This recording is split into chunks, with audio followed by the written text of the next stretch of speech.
really badly, so when they take him out, they put another guy in to fight the same guy that's... I had that. Never happened before. A lot of things we do never happened before. Do you ever notice that? We're the first in everything. So we beat two candidates. They said, who do you run against? Well, we ran against Biden and we ran against Kamala Harris. But illegal border crossings now have plummeted by almost 100%. The border czar never called the border, never called the great people of the border. They have unbelievable... I called them so much they couldn't take my calls. They hated me. But then they became to love me. You know why? Because the border people want to have great borders. But you have to call them on occasion. How are we doing today? Pete, how are we doing? You have to call. And we called the right guys. I became friends. You know, the Border Patrol endorsed me. And these people, you have no idea. They weren't supposed to, because you're not supposed to do that. I don't think you're allowed to do it. Actually, they did it anyway. They said, this is crazy. But these are great people, and ICE, and our general law enforcement, and by the way, our great, great firemen and firewomen, too.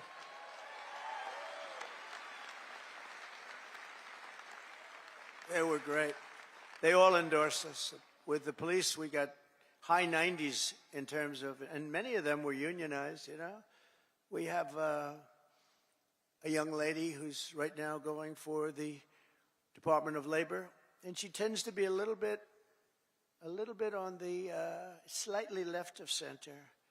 And everybody said, why did I do that? I said, you know why I did that? Because unions like her and labor likes her and a lot of people like her, and she's very solid, very strong, and she's going to do the right thing.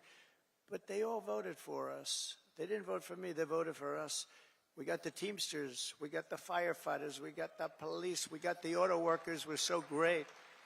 We had tremendous support, so I think it's nice to give them a person in the center, because that's what she's going to be very good, I think. But a lot of people say, why'd you do that? I said, because I want to do something nice for these people that voted for me. Oh, gee, what a great political move that was. Now they're all saying, what a great political move. No, it's all common sense. Remember that. Remember that. Sean O'Brien was fantastic. The whole group, they were great. Over the past few weeks, we've begun the largest deportation operation in American history, larger even than that of President Dwight D. Eisenhower, a very moderate man, but he was very strong on that. He didn't like people running into our country and taking over our country. I'll tell you, I had 4 years. I don't know if you had this. I couldn't stand it. Don't get angry. Donald, don't get angry, please. I couldn't stand it.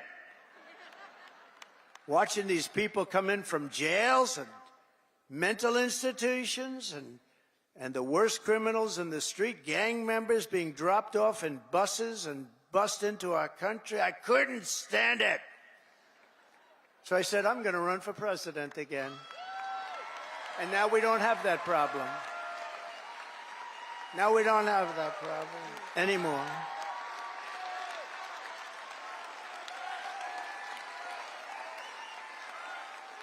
We don't have that problem anymore. We now have the best border we've ever had. And by the way, if they can ever find my world's favorite chart ever in history, I'll show you what it was when I left. And now it's even slightly better.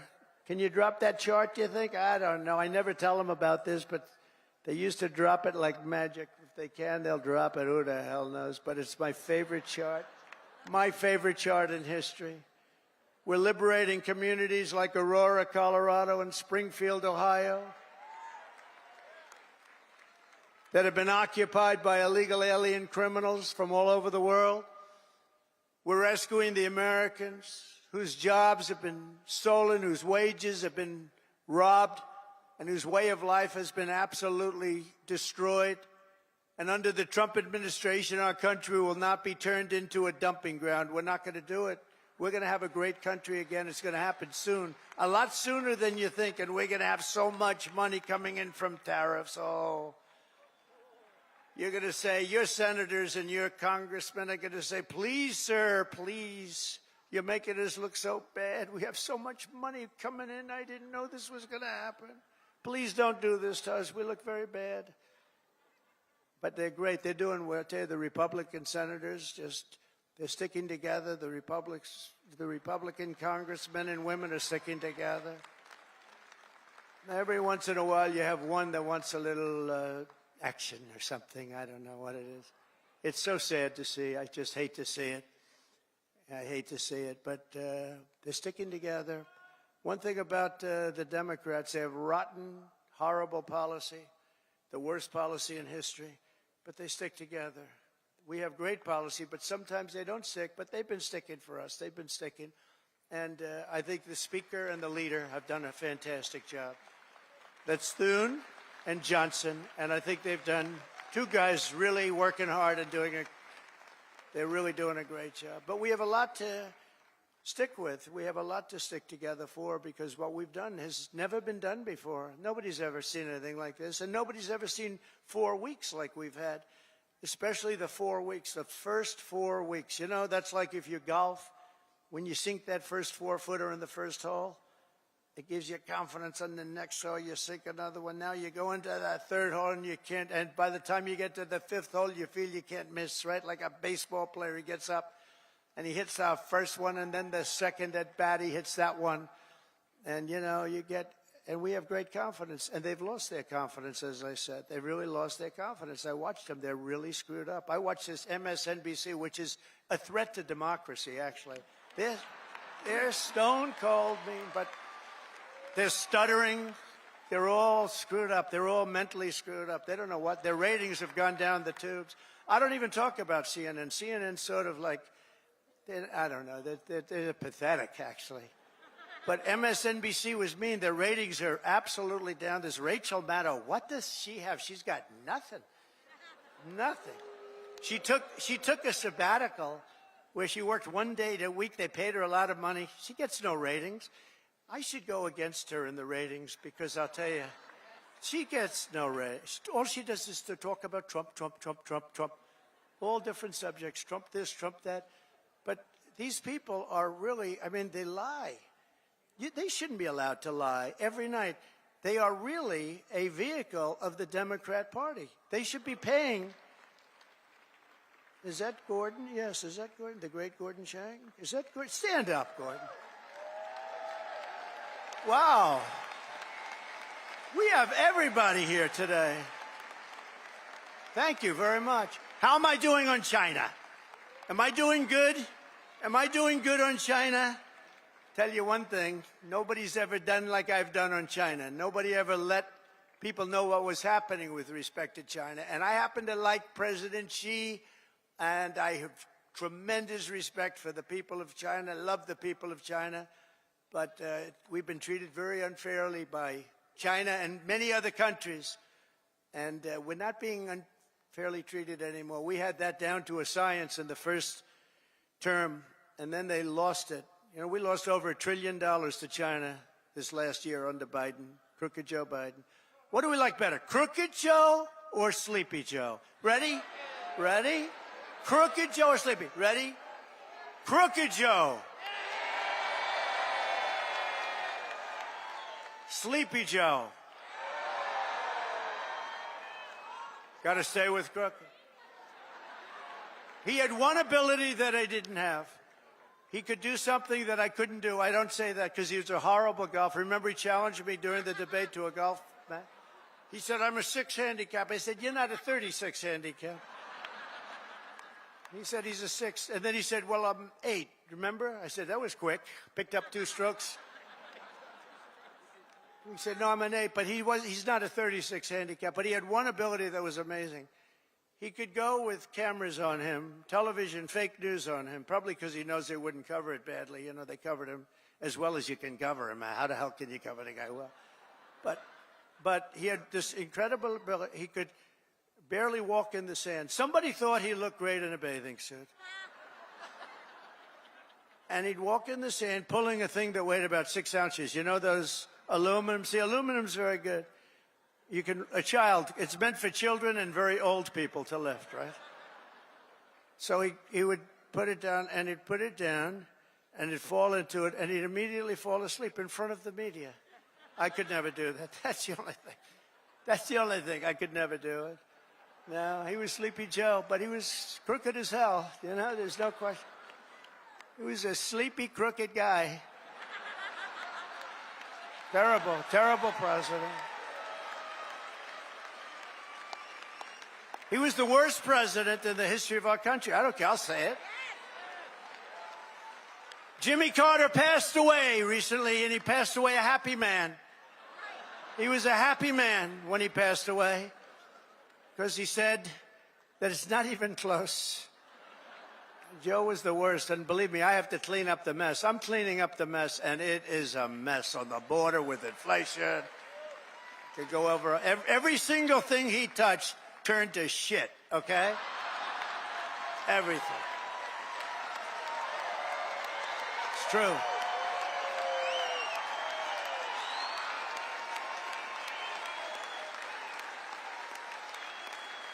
It's true. That's true. Now Franklin Graham's angry at me.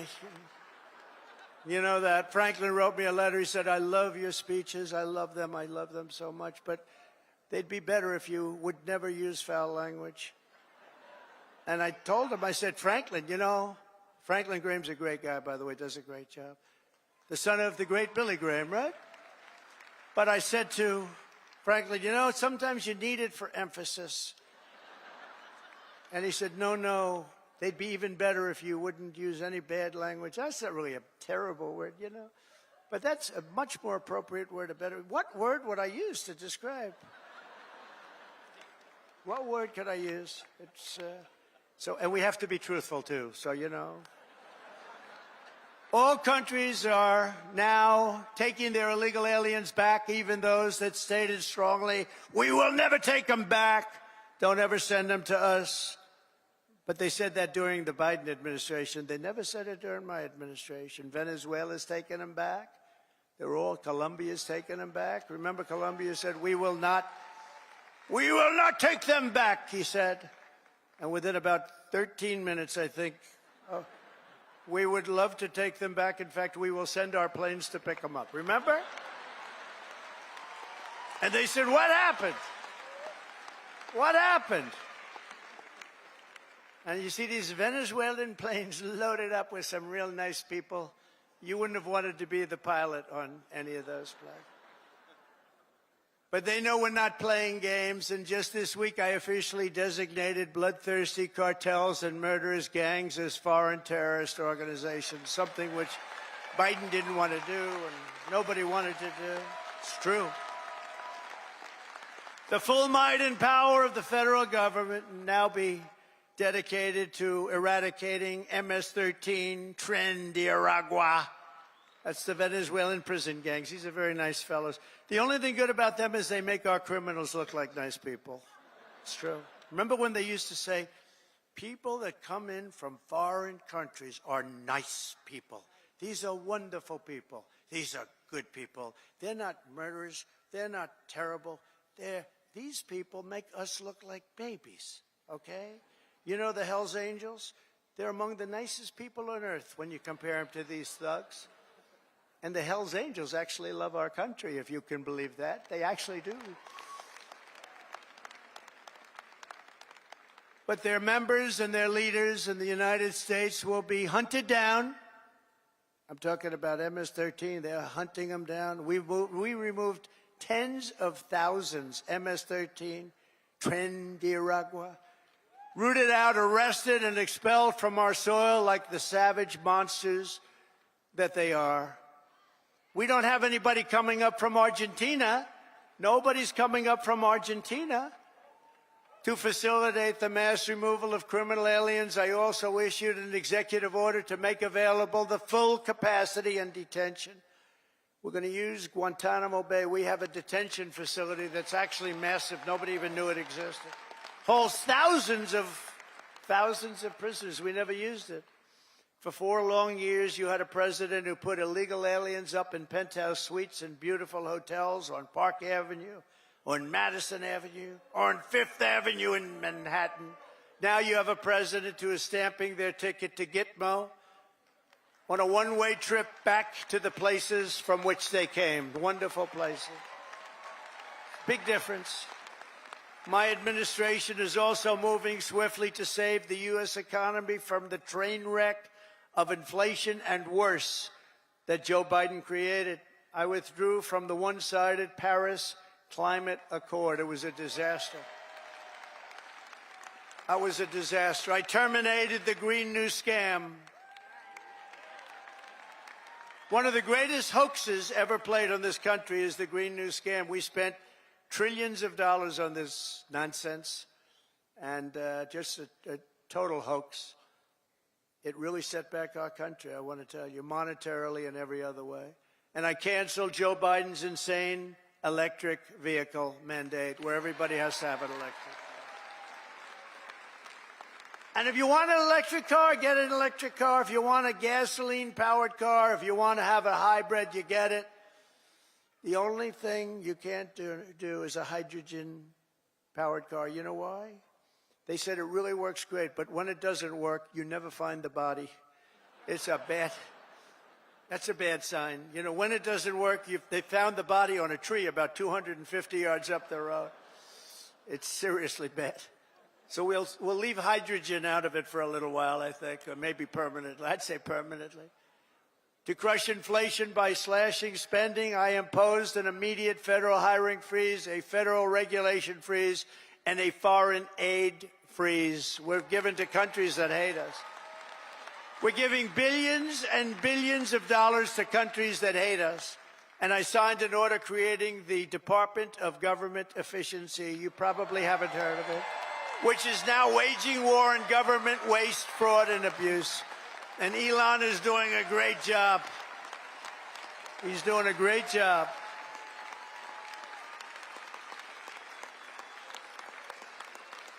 We love Elon, don't we? It's that guy, he's a character. With his son X. We love X. He's the only one can get away. His son's really named X. He's the only one can get away with naming his son X. If we ever did it, they'd say, you're crazy. But he's great. He's doing a great job, and he doesn't need this either. He doesn't need it, but he wants to see, you know, he's a patriot. People said, well, what official position does he have? I said, patriot. Oh, they didn't know. They said, that was good. He's a patriot. Here are some of the flagrant scams that, as an example, they've spent money on and we've been able to recapture for a large dose of it at least. $520 million for a consultant to, think of it, $520 million. $520 million. You know, when I hire consultants and they just take advantage of me, it's a horrible thing to watch. And I give them $25,000. I feel I'm overpaying. These guys got $520 million. Environmental, social, governance, and investments in Africa. $25 million to promote biodiversity, conservation, and socially responsible behavior in Colombia. This is Colombia, South America, not Columbia University. Of course, that might be worse, actually, based on their actions. $40 million to improve the social and economic inclusion of sedentary migrants. Nobody knows where. Who are they? Where do they come from? Just sedentary migrants. Nobody even knows what a sedentary migrant is. If they were sedentary, they wouldn't be a migrant, right? They wouldn't move. No, they wouldn't move. They'd stay in the same place. Right, Doug? $42 million for social and behavior change in Uganda. $10 million for Mozambique medical male circumcisions. Why are we going to Mozambique to do circumcisions? It's a lot of money. $14 million for improving public procurement in Serbia. Here's a beauty. $486 million to a consortium of elections and political process strengthening ideas, of which $22 million goes to inclusive and participatory political process in Moldova.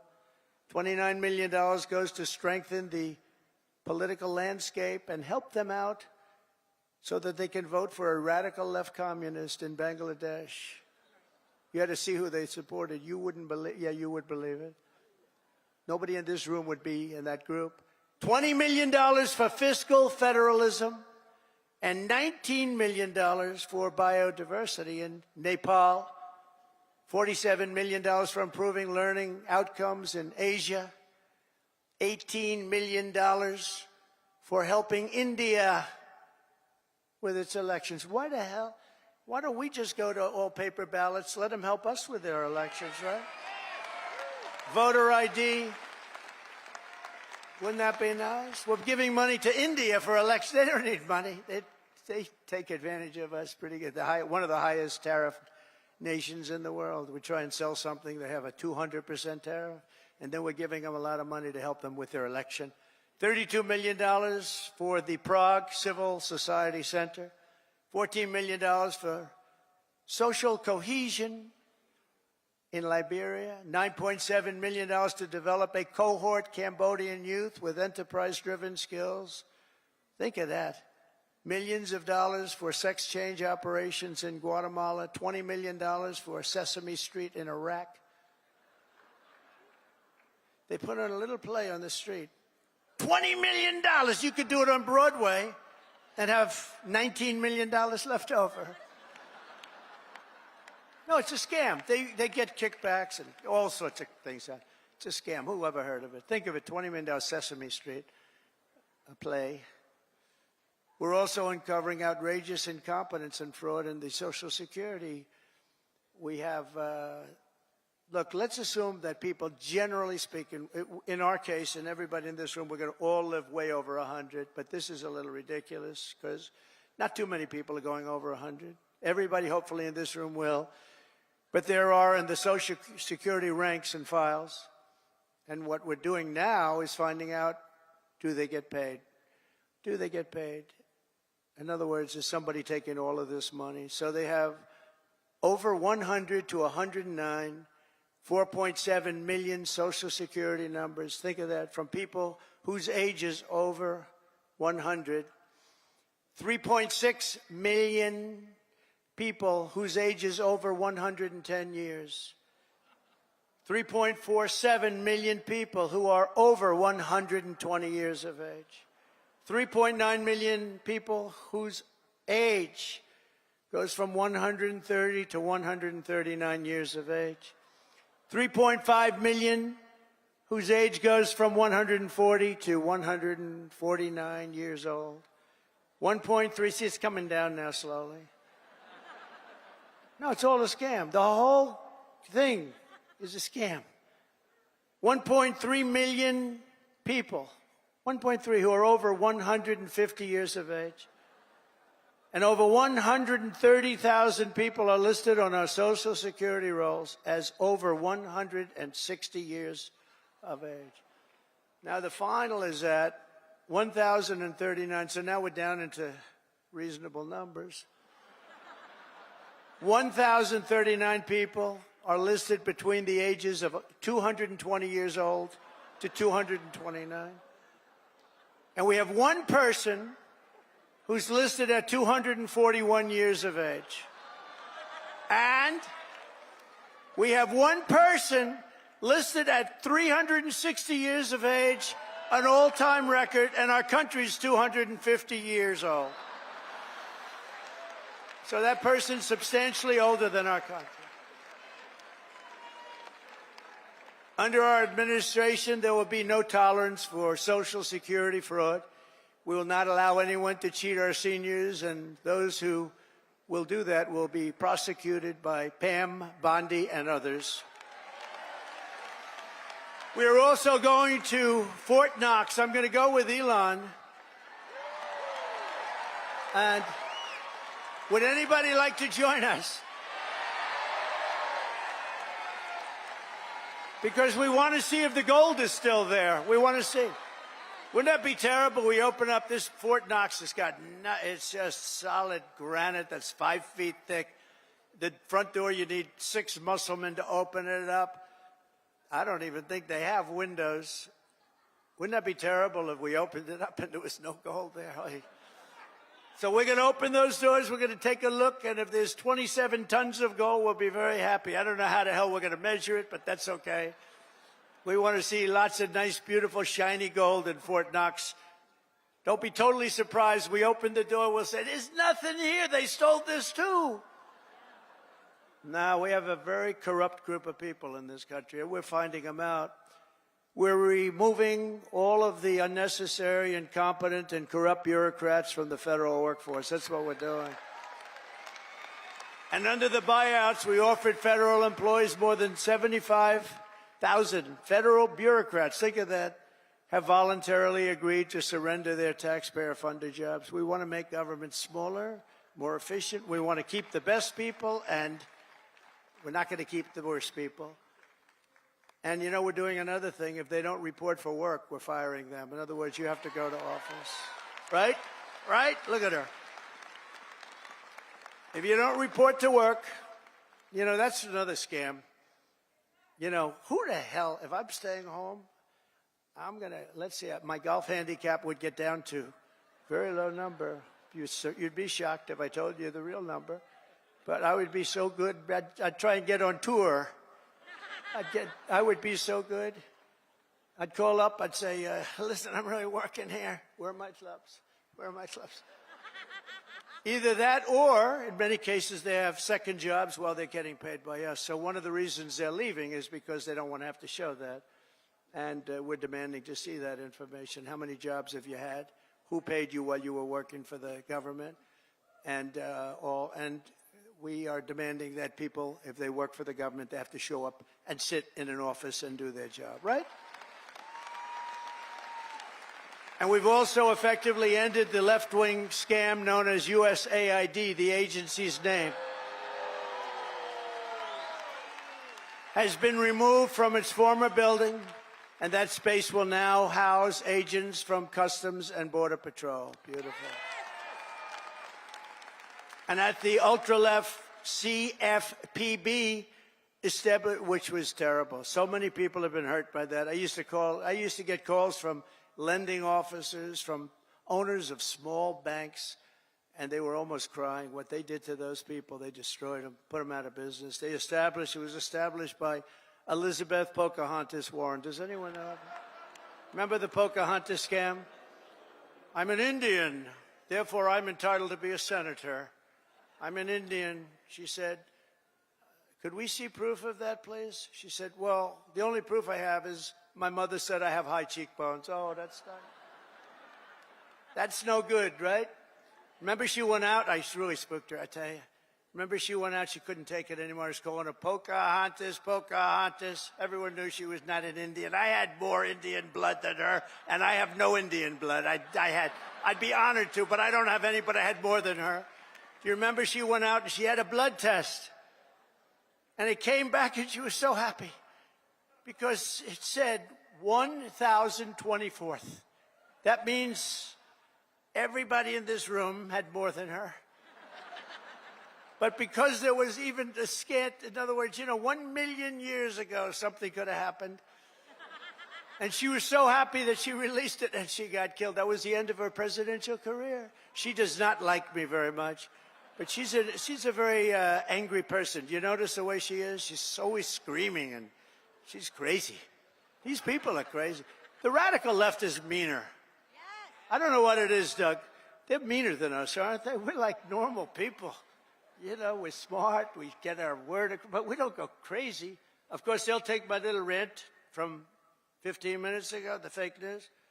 He lost control on the stage. He lost control. And they'll have me screaming, having to do with Franklin, poor Franklin. He lost control of the stage. Oh, these people are bad. They are really sick, too. I don't get it. You think they'd want to love our country. They have no ratings anymore. Nobody listens to them. Nobody believes the fake New York Times. Washington Post is doing no business. They're losing all their business. Nobody believes them. But we've escorted the radical left bureaucrats out of the building and locked the doors behind them. We've gotten rid of thousands. I withdrew the United States from the corrupt World Health Organization. I withdrew from the anti-Semitic UN Human Rights Council. The council is horrible, and I withdrew from the terror-supporting UN Relief and Works Agency. The UN has such great potential, but not the way it's run now. It's terrible the way it's run now. We stopped all taxpayer money to these corrupt institutions. And by the way, just so, because who the hell knows, we got to talk about something very important. The war between Russia and Ukraine. People are being killed, mostly young men, mostly Russian and Ukrainian men, at levels you've never seen before, thousands of people a week. And I've spoken to President Putin, and I think that thing is going to end, but it's got to end. It's a horrible, horrible thing to watch. I'm dealing with President Zelensky. I'm dealing with President Putin. I'm trying to get the money back that, or secured, because, you know, Europe is given $100 billion. The United States has given $350 billion because we had a stupid, incompetent president and administration. 350. But here's worse. Europe gave it in the form of a loan. They get their money back. We gave it in the form of nothing. So I want them to give us something for all of the money that we put up. And I'm going to try and get the war settled, and I'm going to try and get all that death ended.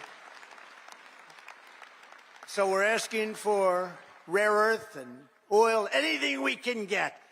But we feel so stupid. Here's Europe. And, you know, it affects Europe. It doesn't really affect us, except we don't like to see two things. Number one, how Biden got us into this thing in the first place. Terrible. But why is it that he didn't ask for equalization? Europe should put up more money than us. But even if you said the same thing, how come we went so far out front? And he didn't know that Europe gets his money back. They did it in the form of a loan. We don't get our money back. We get nothing. So we're getting our money back. We're going to get our money back because it's not fair. It's just not fair. And we will see. But I think we're pretty close to a deal, and we better be close to a deal, because that has been a horrible situation. It would have never happened if I were president. And by the way, October 7th, Israel would have never happened if I was president, too. It would have never happened. Iran was broke. They had no money for Hamas or Hezbollah. They had no money to give. Everybody knows that. Jewish people in the audience know that. Iran was broke. They were not giving money around. And when I got out, they took all the sanctions off Biden, and Iran became rich very quickly. With oil, you can become rich very, very quickly. And the rest is history. What a horrible thing. Even though the hostages are coming back, I saw it this morning where we got 6 more back. Biden got none back, by the way, just so you understand. None. 0. He would have never gotten any of them back. But they're coming back in pretty bad shape. It's a horrible thing, and many are dead. Many are dead. So we'll see how that all ends up, but it's a horrible thing. But I just want you to know we're working on that. That's a very big part of it. And I don't like talking about it because we're in the middle of negotiations. But it's a very, very sad. It's a very sad. It would have never happened. There was no way. Russia was never going to go in, and they went in because of a lot of reasons. And so many people are dead. Far more people are dead than you're reading about. You know, when they blow up all these cities, all those cities they look like demolition sites. Every single building is down. All of those beautiful golden towers that are 1,000 years old, they're lying on the ground in smithereens, blown to smithereens. There's nothing left of them. They're just lying on the ground, never to be rebuilt again, not possible to rebuild them again. And all of that heritage is gone. People have done a really horrible job. That would have never, if I were president, 0 chance that a shot would even have been fired. Wouldn't have happened. So sad. To further turbocharge our economy, we have launched the most aggressive deregulation program in any nation's history. And we're also going to be seeking the largest tax cuts in American history. Again, we brought them down, as you know, from close to 40% down to 21%. Now we're bringing them down to 15% if you make your product in the United States of America. We're defending the American worker like never before, and that's why the auto workers and the union workers and the Teamsters and so many others, they supported us, the firemen, the policemen. So many others, whether they were union or non-union, they all supported us. They supported, it's called workers, and they supported us at levels that nobody's ever seen before. Weeks ago, I imposed a 10% tariff on all goods coming from China because of the fact that they're sending fentanyl into our country, through Mexico, by the way. I'm not happy with Mexico, or I'm not happy with Canada either. I imposed 25% tariffs on all foreign steel and aluminum, and I will soon impose reciprocal tariffs on any country that charges us. And by the way, the reciprocal means they charge us, we charge them, same thing. So nobody can be upset, right? But we have countries charging us 200%, and we charge them nothing. They charge us, we charge them. Our country's going to become rich again, very rich. I always say it's my favorite word in the dictionary. The word tariff is my favorite word in the dictionary. You know, we were the richest relatively from, think of this, from 1870 to 1913. That was our richest because we collected tariffs from foreign countries that came in and took our jobs and took our money, took our everything. But they charged tariffs, and we had so much money, they set up the 1887 think of that, a long time ago, 1887 Tariff Commission. It was a commission of very important people to determine where we should spend all of the tremendous, vast wealth that we had. We had so much wealth. Wouldn't it be nice today? Of course, now we give it away to transgender this, transgender that. Everybody gets a transgender operation. It's just wonderful. No, we give it away like to crazy things. But in those days, it was different. It was a different world. It was a different country. But we were very rich because of tariffs. And I get myself in trouble because I say that tariff is my favorite word, and the fake news went crazy. What about God? What about wife and family? What about love? I said, okay, tariff is now my fourth favorite word. I got myself into a lot of trouble with that. You can't believe it. I said, tariff is my favorite word in the dictionary, and I got killed by the fake news. So I say now, it doesn't sound good. Tariff, it's my fourth favorite word. I go, tariff is my fourth favorite word. It sounds so terrible, but this way I'm free. I write free, you know. I don't get clobbered by the fake news. But tariffs are also a powerful tool of diplomacy, and all around the world are moving quickly to bring back peace through strength. We have the greatest, you know, I rebuilt our entire military in the first term. We left a lot of it, although a lot of it, but very small relatively, in Afghanistan. The Taliban has it. You know, they have their parade every year where they take our military vehicles and run them up some little street, and like it's their form of a military parade, and it makes me angry when I see that. Angry. When I see that, I get angry.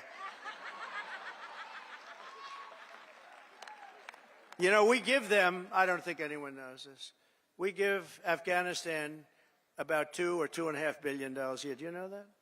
For aid. Aid. We need aid ourselves.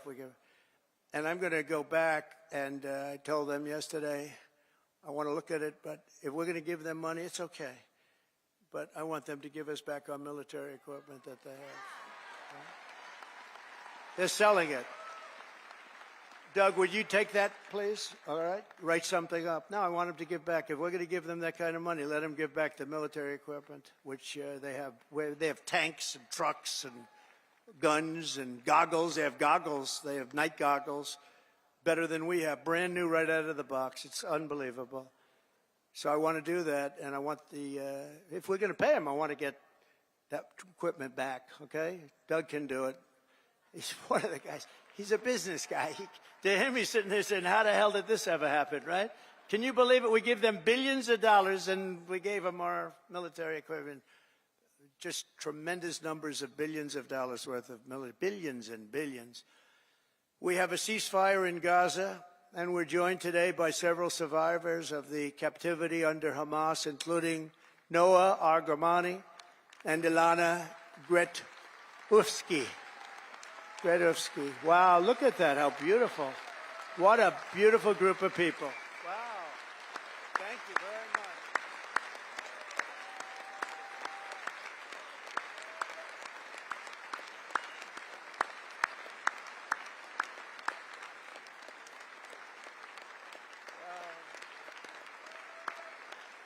Thank you very much.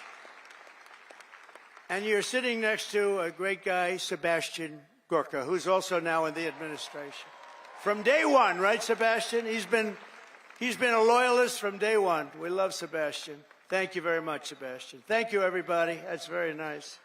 Beautiful. We're going to make it work somehow, you know. We're doing the best we can. We started, it should have never happened. That's the sad part. Would have never happened. If I were president, and I should have been, if I were president, it would have never happened. But it did, so we're doing the best we can with it. Thank you very much. Thank you.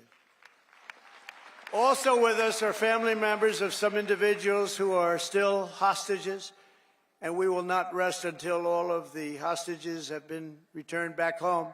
Some of them are coming home in very bad condition, and some of them are coming home only as bodies. They're dead. We have a lot of them coming home now. They're dead. And these are largely young people. Young people don't die. Young people are young people. They don't die like this, but they're dead. And the parents come to me and they say, please, sir, could you get my son back? How old is he? Sir, my son is dead.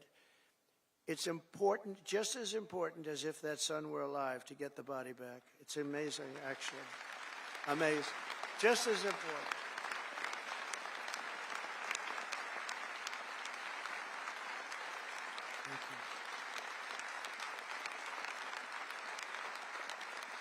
Thank you. Thank you.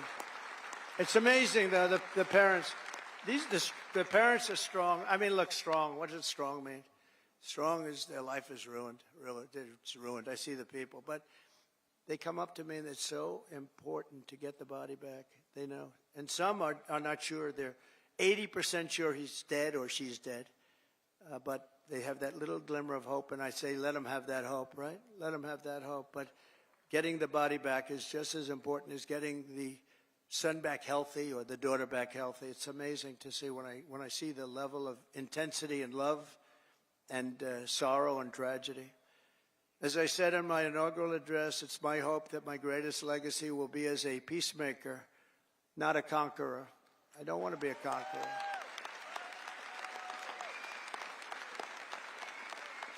Under the Trump administration, every day brings more good news for America. I've ended all of the so-called diversity, equity, and inclusion programs across the entire federal government and the private sector,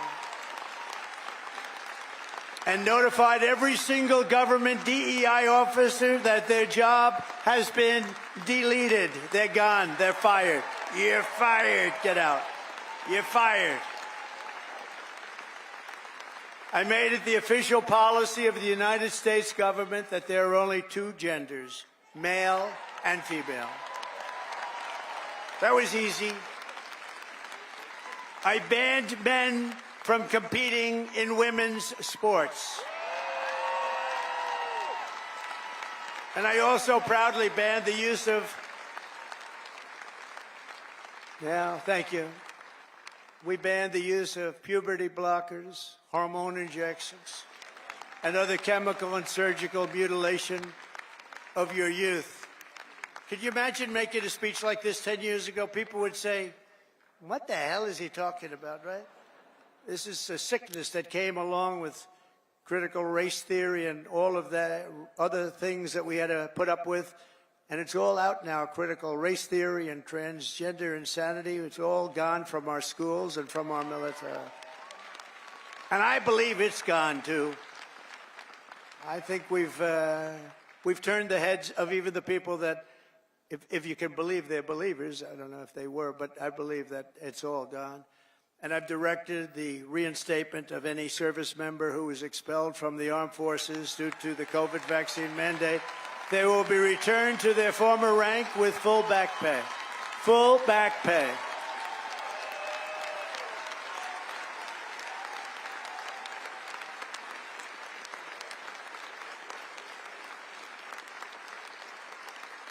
I banned government censorship from your voices and brought back free speech in America. We have free speech. We didn't have free speech. We do have it now, actually. Now, this was a very vicious regime, you know. I was put under investigation more so than the late, great Alphonse Capone, one of the great killers of the world. Trump, my father would look down my mother. How the hell did this happen to my boy? This was No, I was under investigation at a far greater level than Al Capone or anybody else, probably in the history of our country. These people are sick. They're sick. They're bad people. I ended Joe Biden's weaponization as soon as I got in. I said, I'm going to hit him with the same stuff. But I ended his whole weaponization of our government and removed his hand-picked radical left Marxist prosecutors from the Department of Justice. I was so happy to do that. They weaponized government. They weaponized government. I pardoned hundreds and hundreds of Biden's political prisoners, including Christians, pro-life activists, and the J6 hostages who were treated terribly for years.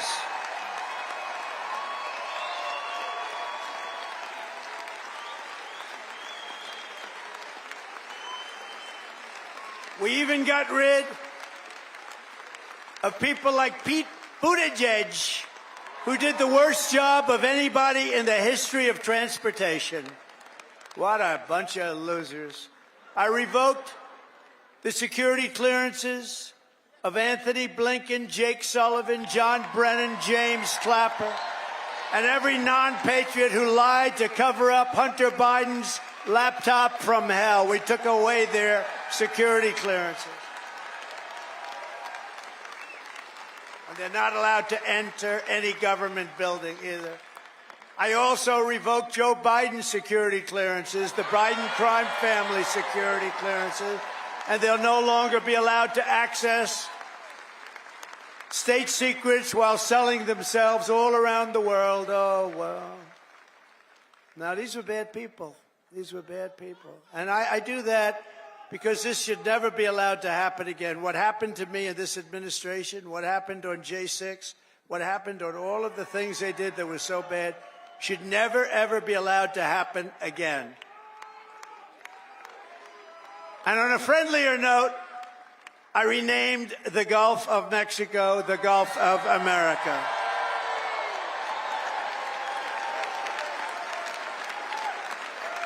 And we are restoring the name of a great president, William McKinley, to Mount McKinley in Alaska. And as you know, many years ago, Jimmy Carter gave away the Panama Canal. And Panama started the process of giving the Panama Canal, by the way, the most expensive development ever in the history of our country, relatively. It would have been $1.5 trillion in today's dollars. 38,000 people died from our country building the Panama Canal. They died from mosquitoes and snakes. Think of it. They paid them 5 times their salary. They brought them to Panama, and they had a 25% chance of dying. They dug under nets so the mosquitoes wouldn't get them. But we lost 38,000, mostly men, laborers, construction workers, because it was such a harsh way to live. It was very brutal. They died. 38,000. Again, it was the most expensive thing we ever built, and they gave it away for $1 to Panama.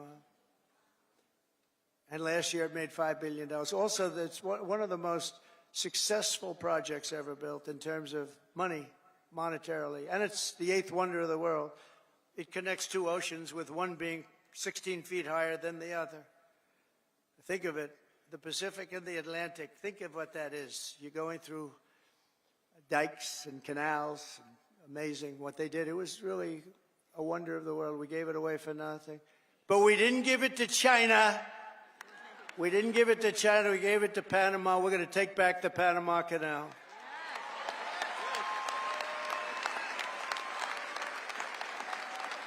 In a matter of weeks, we have restored America's pride, America's confidence, and America's spirit. According to a brand new poll from Rasmussen, the number of Americans who believe we are on the right track now exceeds the number who think we're on the wrong track. This is the first time in 23 years. That's hard to believe. And we had one poll where we're at 81% right track, wrong track. I guess it depends on who, but that one poll, because Rasmussen's been a good poll, first time in over 20 years that we've had a positive number on that. That's great. That's great. November 5th, 2024 will go down as one of the most important days in the history of our country. I'm pointing to Mike Lindell. That man suffered. That man suffered. The FBI thugs went up to him and they took away everything he had. He suffered. And Mrs. Lindell,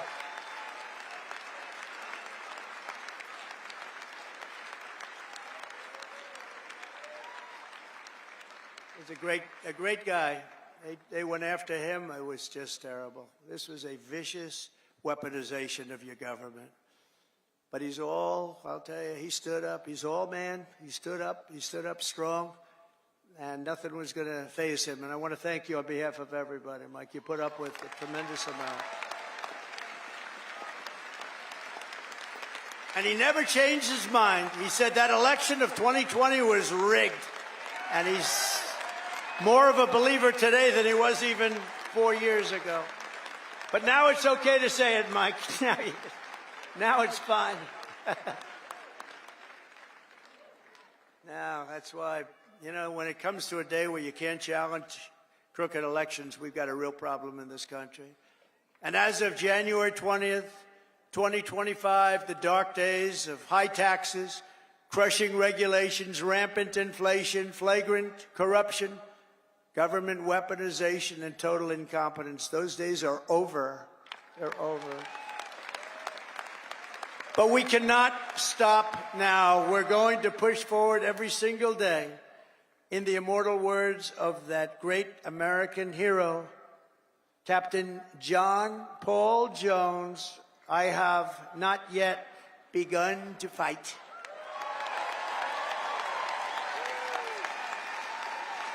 And neither have you.